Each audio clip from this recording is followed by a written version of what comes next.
राधे राधे, जय श्री विष्णु हरि। आज मैं सुनाने जा रही हूँ पुरुषोत्तम मास की महत्व कथा अध्याय 1 से 3 तक। तो आप सभी जरूर सुने ये कथाएं, क्योंकि ये कथाएं सुनने से पुरुषोत्तम मास में जीवन बदल देने वाली कथाएं हैं। तो आइए, आप सभी का स्वागत है हमारे चैनल में, इस पावन भक्ति चैनल में। आज हम बात करने वाले हैं पुरुषोत्तम मास की उन दिव्य कथाओं के बारे में जिन्हें इस पवित्र महीने में सुनना बेहद शुभ माना जाता है। कहा जाता है कि जो व्यक्ति पुरुषोत्तम मास में श्रद्धा भक्ति से कथाएं सुन लेता है, उनके जीवन में दुख कष्ट और बाधाएं धीरे धीरे समाप्त होने लगती हैं। भगवान विष्णु स्वयं उस पर कृपा बरसाते हैं। तो आइए जानते हैं वो कौन सी कथाएं हैं जिन्हें पुरुषोत्तम मास में जरूर सुनना चाहिए। तो वीडियो को अंत तक जरूर देखिए, क्योंकि अंत में मैं आपको एक छोटा सा उपाय भी बताऊंगी जो आपके जीवन में सुख शांति और सुख समृद्धि ला सकता है। सनातन धर्म की दिव्य परंपराओं में पुरुषोत्तम मास का विशेष और अद्वितीय महत्व है। यह मास केवल अतिरिक्त कालखंड नहीं, बल्कि भगवान श्री हरि विष्णु की अनंत कृपा का प्रतीक माना गया है। जब जब समय के गणना चक्र में असंतुलन उत्पन्न होता है, तब यह पवित्र मास प्रकट होकर धर्म और साधना के मार्ग को सुदृढ़ करता है। आज हम पुरुषोत्तम मास के अध्याय के 1 से 4 तक की कथा का महत्व जानेंगे। मास महात्म कथा अध्याय 1 कथा स्वरूप का सार है।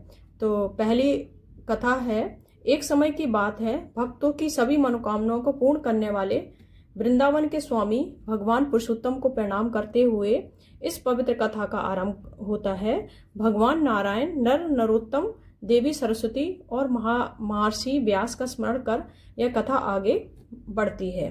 पवित्र नेमी शरण में अनेक महर्षि मुनि एकत्र हुए थे। वे सभी वेदों के ज्ञाता, तपस्वी, ब्रह्मनिष्ठ और परोपकारी थे। उनका उद्देश्य था यज्ञ के माध्यम से संसार का कल्याण करना और ऐसा ज्ञान प्राप्त करना जिससे जीवों का उद्धार हो सके। उसी समय सूत जी, जो कि महान कथावाचक और शास्त्रों में सर्वज्ञ थे, तीर्थ यात्रा करते हुए वहां पहुंच गए।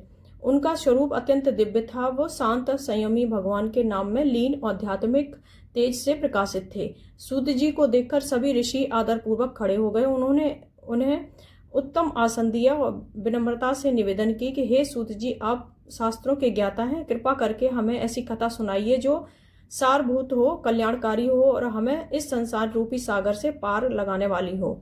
ऋषियों की यह विनती सुनकर सूत जी प्रसन्न हुए। उन्होंने कथा प्रारंभ की। सूत जी ने बताया कि वे अनेक पवित्र तीर्थों की यात्रा करते हुए वहां पहुंचे। उन्होंने पुष्कर, यमुना, गंगा, काशी, गया, त्रिवेणी, गोदावरी, कावेरी, नर्मदा आदि पवित्र नदियों और स्थानों में स्नान किया, तर्पण किया और देवताओं के पितरों की पूजा की। इस तीर्थ यात्रा ने उनके मन को और अधिक पवित्र और शांत बना दिया।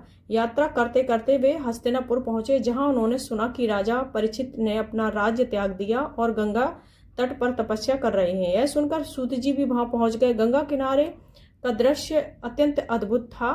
अनेक सिद्ध योगी ऋषि मुनि वहां एकत्र थे, जो विभिन्न प्रकार की कठोर तपस्याएं कर रहे थे। कोई उपवास कर रहा था, कोई केवल वायु पर निर्भर था, तो कोई फलाहार का जीवन यापन कर रहा था। उसी समय वहां एक महान दिव्य घटना घटी। महर्षि व्यास के पुत्र ब्रह्मज्ञानी और महाज्ञानी श्री सुखदेव जी वहां पधारे। वे युवा थे, परंतु उनके भीतर अद्भुत वैराग्य और ज्ञान था। उनका स्वरूप अलौकिक था। वे संसार के मोह से पूर्णतः मुक्त और ब्रह्मा में लीन थे। उनके आगमन पर सभी ऋषि मुनि सम्मान में खड़े हो गए और उनके एक ऊंचे आसन का विराजमान किया।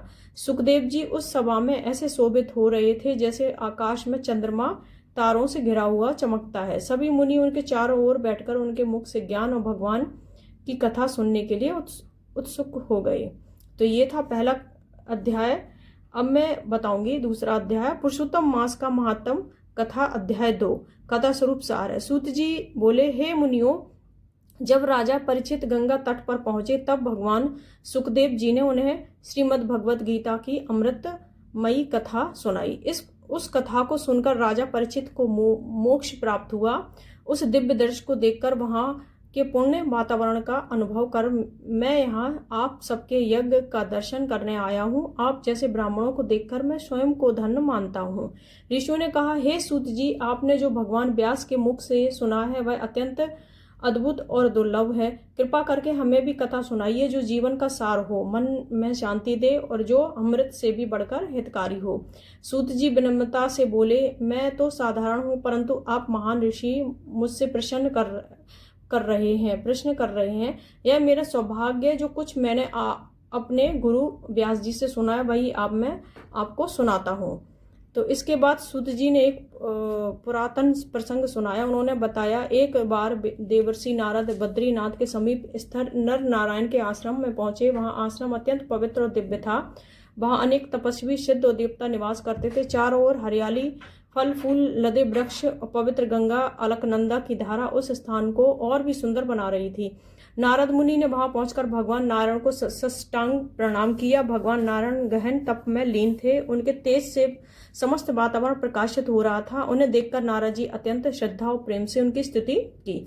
नारद जी बोले, हे देवों के देव, हे जगन्नाथ, आप कृपा के सागर हैं। आपका तप संपूर्ण प्राणियों की कल्याण के लिए है। कलयुग में जीव अज्ञान और विषयों में फंसे हुए, ऐसे समय में उनके उद्धार के लिए कोई सरल और प्रभावी उपाय बताइए जिससे उनका कल्याण हो, उन्हें मोक्ष प्राप्त हो सके। मैं भी आपके मुख से वही सुनना चाहता हूँ। नारद जी के मधुर करुणामयी वचनों को सुनकर भगवान नारायण प्रसन्न हुए और बोले, हे नारद, तुम भगवान की महिमा को जानते हो, फिर भी लोक कल्याण के लिए पूछ रहे हो। यह बात उत्तम है। मैं तुम्हें एक अत्यंत पुण्यदायी रहस्य बताता हूँ। यह एक पुरुषोत्तम मास का महत्व है। भगवान नारायण ने कहा, यह पुरुषोत्तम मास अत्यंत पवित्र है। इसके स्वामी स्वयं भगवान पुरुषोत्तम है। इस मास में जो भक्त श्रद्धा से व्रत, जप, दान, पूजा करता है, उस पर भगवान अत्यंत प्रसन्न होते हैं, उसे सभी कष्टों से मुक्त कर देते हैं। नारद जी ने पुनः प्रश्न किया, हे प्रभु, अन्य महीनों के देवता तो मैंने सुने हैं, परंतु पुरुषोत्तम मास का रहस्य क्या है? इसमें क्या करना चाहिए, कौन से नियम अपनाने चाहिए और इससे क्या फल प्राप्त होता है? कृपा करके विस्तार से बताइए। नारद जी ने आगे कहा, हे प्रभु, इस संसार में अनेक लोग दुखी हो, कोई दरिद्र है, कोई रोगी है, कोई संतानहीन है, कोई दुखी है और शोक से पीड़ित है। ऐसे सभी लोगों के कष्ट दूर करने वाला उपाय हमें बताइए। सूत जी कहते हैं, नारद जी ने इन करुणा से भरे वचनों को सुनकर भगवान नारायण गंभीर और शांत स्वर में आगे की कथा कहने लगे, जिससे समस्त संसार का कल्याण हो सके। तो पुरुषोत्तम मास महात्म कथा अध्याय 3 कथा स्वरूप सार मैं विस्तार से बता रही हूँ। तो नेमी शरण में बैठे ऋषियों ने सूत जी से विनम्रता पूर्वक कहा, हे महाभाग, भगवान नारायण ने नारद जी से जो शुभ और रहस्यमयी वचन कहे हैं उन्हें हमें विस्तार से सुनाइए। सूत जी बोले, हे श्रेष्ठ ब्राह्मणों, मैं वही कथा सुनाता हूँ जैसे मैंने सुनी है, ध्यान पूर्वक सुनिए। भगवान नारायण बोले, हे नारद, पहले एक पुरातन प्रसंग सुनो जो स्वयं ही श्री कृष्ण धर्मराज युधिष्ठिर ने से कहा था। एक समय की बात है, दूध क्रीड़ा में छल पूर्वक हारकर युधिष्ठिर और उनके भाई पांडव अपना राजा और राज्य खो बैठे। सबके सामने द्रौपदी का अपमान हुआ। दुष्ट दुशासन ने उसके केस पकड़कर उसे सभा में घसीटा और उसके वस्त्र उतारने का प्रयास किया। उस संकट की घड़ी में भगवान श्री कृष्ण ने उनकी लाज की रक्षा की। इसके बाद पांडव वनवास को चले गए और काम्यवन में रहने लगे। वहां से अत्यंत कष्ट में जीवन बिताते थे। कंदमूल फल खाकर, धूल से ढके शरीर और बड़े हुए बालों के साथ वे तपस्वियों की तरह जीवन जी रहे थे। एक दिन भगवान श्री कृष्ण मुनियों के साथ उन्हें देखने वहां पहुंचे। भगवान को देखकर पांडव ऐसे प्रसन्न हुए मानो मृत शरीर में प्राण लौट आए हों। उन्होंने प्रेम पूर्वक उनका स्वागत किया और चरणों में प्रणाम किया। द्रौपदी भी अत्यंत विनम्रता से उनके सामने उपस्थित हुई। पांडवों और द्रौपदी की दयनीय अवस्था देखकर भगवान श्री कृष्ण का हृदय द्रवित हो गया और वे कौरवों पर अत्यंत क्रोधित हो उठे। उनका क्रोध प्रलय की अग्नि के समान भयंकर था। ऐसा प्रतीत हो रहा था कि वे संपूर्ण संसार को नष्ट कर देंगे। यह देखकर अर्जुन भयभीत हो गए। उन्हें हाथ जोड़कर भगवान की स्तुति करते हुए कहा, हे प्रभु, आप जगत के रक्षक हैं। एक के अपराध से के कारण संपूर्ण सृष्टि का नाश करना उचित नहीं है। जैसे कोई मच्छरों को मारने के लिए अपना घर नहीं जलाता, वैसे ही आप भी क्रोध को शांत करें। अर्जुन के विनम्र वचनों को सुनकर भगवान श्री कृष्ण शांत हो गए। उनका क्रोध शांत होते ही पांडवों ने राहत की सांस ली और प्रेम पूर्वक उनकी सेवा की। इसके बाद अर्जुन ने भगवान से वही प्रश्न किया जो आगे नारद जी ने नारायण से पूछा था, हे प्रभु, ऐसा कौन सा उपाय है जिससे मनुष्य के सभी दुख दूर हो जाएंगे? तो भगवान श्री कृष्ण ने कहा, हे अर्जुन, अत्यंत गुप्त और दुर्लभ रहस्य है जिसे ऋषि मुनि भी आसानी से नहीं जानते, फिर भी तुम्हारे प्रेम और भक्ति के कारण मैं तुम्हें बताता हूँ। उन्होंने आगे समझाया कि इस सृष्टि में हर कोई वस्तु जैसे समय, मास और ऋतु, नदियां, पर्वत, वन, औषधियां सब अपने अपने अधिष्ठाता का देवता होते हैं, उनकी जिनकी पूजा से फल प्राप्त होता है। फिर उन्होंने एक अद्भुत कथा सुनाई। एक बार एक अधिक मास उत्पन्न हुआ, लेकिन उसमें सूर्य की संक्रांति नहीं होने के कारण सभी लोगों ने उसे तुच्छ और अशुभ मान लिया। उसे मलमास कहकर अपमानित किया गया। इस तिरस्कार से वह मास अत्यंत दुखी और निराश हो गया। अत्यंत वह भगवान विष्णु की शरण में वैकुंठ पहुंचा। वहां भगवान को दिव्य सिंहासन पर विराजमान देखकर उसने अश्रुपूर्ण नेत्रों से साष्टांग प्रणाम किया और अपने दुख को व्यक्त करने के लिए विनती की। इतना कहकर बद्रीनाथ थोड़ी देर के लिए मौन हो गए। तब नारद जी ने उत्सुक होकर पूछा, हे प्रभु, उस अधिक मास ने भगवान के सामने क्या कहा? तो आइए आगे मैं और बताने जा रही हूँ। पुरुषोत्तम मास महात्म कथा अध्याय 4 कथा स्वरूप सार। तो भगवान नारद मुनि से बोले, हे नारद, अब मैं तुम्हें वह करुणा कथा सुनाता हूँ जो अधिक मास ने स्वयं भगवान पुरुषोत्तम के सामने कही थी। यह कथा लोक कल्याण करने वाली है, ध्यानपूर्वक सुनो। तो अधिक मास अत्यंत दुखी होकर भगवान के चरणों में गिर पड़ा और करुणा स्वर में बोला, हे प्रभु, हे कृपा के सागर, मुझसे बलवान अन्य महीनों ने मुझे मलमास कहकर तुच्छ ठहरा दिया, तो उन्होंने मुझे अपने बीच से निकाल दिया। मैं अनाथ और स्वामीहीन हो गया हूँ। आप तो दीनों के रक्षक हैं, फिर मेरी रक्षा क्यों नहीं करते? वह आगे बोला, हे नाथ, जैसे आपने संकट में पड़े भक्तों की रक्षा की, वैसे ही मेरी भी रक्षा कीजिए। आपने देवकी की रक्षा की, द्रौपदी की लाज बचाई, कालिया नाग के विष से ग्वालों गायों को बचाया, जंगल की उन्नति और जंगल की अग्नि से ब्रजवासियों को सुरक्षित किया, जरासंध से बंधन से राजाओं को छुड़ाया, गजराज को ग्राह के मुख से बचाया। तो क्या मैं आपकी शरण में आकर भी अनाथ रह जाऊंगा? इतना कहकर अधिक मास रोने लगा। उसके नेत्रों से आंसू बहने लगे और भगवान के सामने खड़ा खड़ा अपनी व्यथा में डूब गया। भगवान विष्णु यह देखकर अत्यंत दयालु हो उठे। उन्होंने स्नेह पूर्वक कहा, हे वत्स, तुम इतने दुखी क्यों हो? तुम्हारे मन में कौन सा कष्ट है? मेरी शरण में आने वाला कभी भी शोक में नहीं रहता। यह बैकुंठ ऐसा स्थान है जहाँ न दुख, न बुढ़ापा, न मृत्यु का भय, यहाँ केवल आनंद ही आनंद है। फिर तुम यहाँ आकर भी दुखी क्यों हो?